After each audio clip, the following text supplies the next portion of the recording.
hore waxaa loo yidhi akhristayaashu waa hogaamiyeyaasha beri. Ma laga yaabo haddii aad akhrista tahay inaad noqoto hogaamiyaha beri. halkanaan joognaa waa caasimadda Turkiga ee Ankara. waxna aynu wada booqan doonaa daawadayaal dhismaha gadaasheeda dambe ka muuqda oo ah library-ga ama maktabadda ugu weyn uguna casrisan gudaha dalka Turkiga. dhismahan aad wada arkaysaan daawadayaal ee gadaasheeda ku yaalla oo ah library-ga ama maktabadda ugu weyn uguna casrisan gudaha dalka Turkiga ayaa waxay ku fadhidaa cabir dhan 125 kilomitir isku.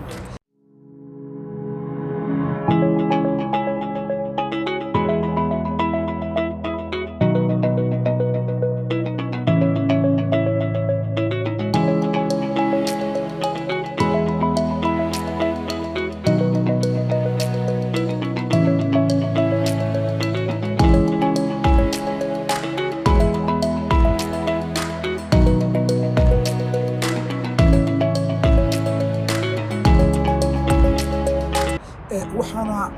halkii mar wax ku akhrisan kara in ka badan 5,000 oo qof amaba arday. dhismaha iga dambeeya dhexdiisa waxaa ku jira macallimiin, khubaro, aqoon-yahan iyo professorro kuwaasi oo caawinaya ardayda meesha jooga.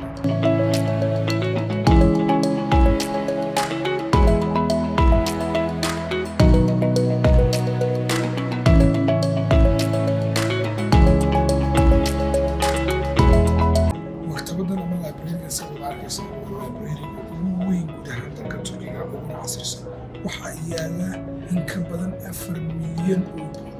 kuwaasoo ku kala qoran 132 luuqadood oo kala duwan ugu kala yimi 100 wadan oo iyaguna kala duwan. sidoo kale waxaa iyaguna halkan yaala 120 milyan oo buug kuwaasi oo ah nooca software loo yaqaano amaba computerka aaladda loo yaqaano ku jira.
leeyahay maktabadda ama library-ga ugu weyn guud ahaan dalka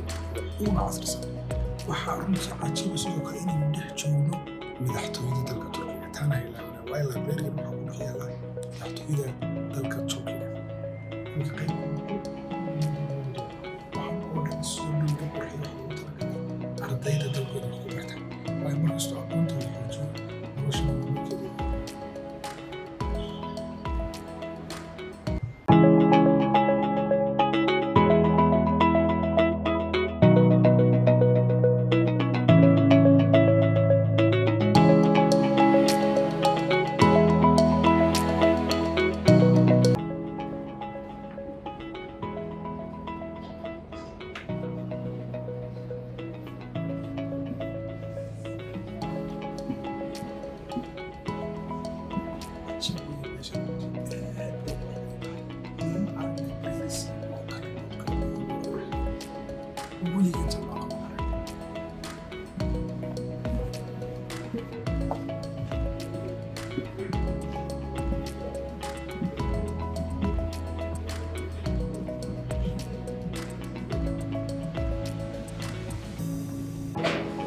waxyaabaha sidoo kale cajiibka ayaad ku arkayso librariga qaranka Turkiga wax ka mid ah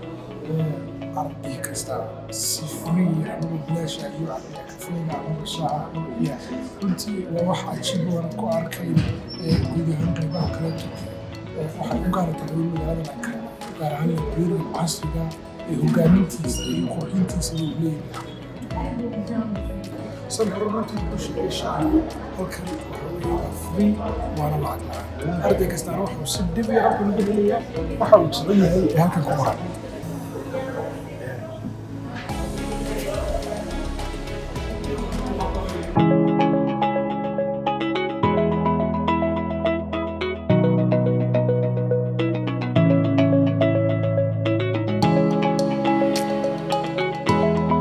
weli waxaanu joognaa sida arkaysaan daawadayaal maktabadda qaybteedii maqaaxida oo san hore idinku sheegay wax kastoo halkan yaala runtii waa bilaash shaahi kafeegii wax kastoo arday u baahnaa runtii waa free sidoo kale halkan waxaa yaala iyaguna biyihii oo iyakuna ah sidoo kale free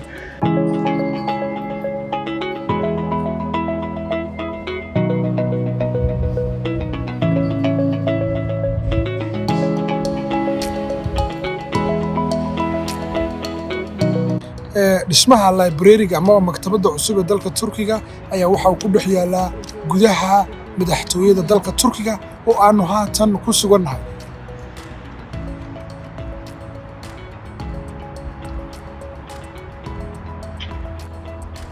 dhismahan ayaa waxa quruxdiisa iyo naqshadiisa ay tahay mid ay u eg tahay lagana soo xigtay dhismayaashii hore ee caanka ku ahayd dowladda Ismaaliyiinta waa tahay oo arkaysan daawadayaal gudihii baynu galnay wixii kasta oo soo marnay ee librariga ka qodnaa mashruucan ayaa hirgelintiisa iyo qurxintiisa iyo hogaamintiisa intaba waxa iska lahaa madaxweynaha haatan hogaamiya dalka Turkiga Recep Tayyip Erdogan oo lagu tilmaamay inuu yahay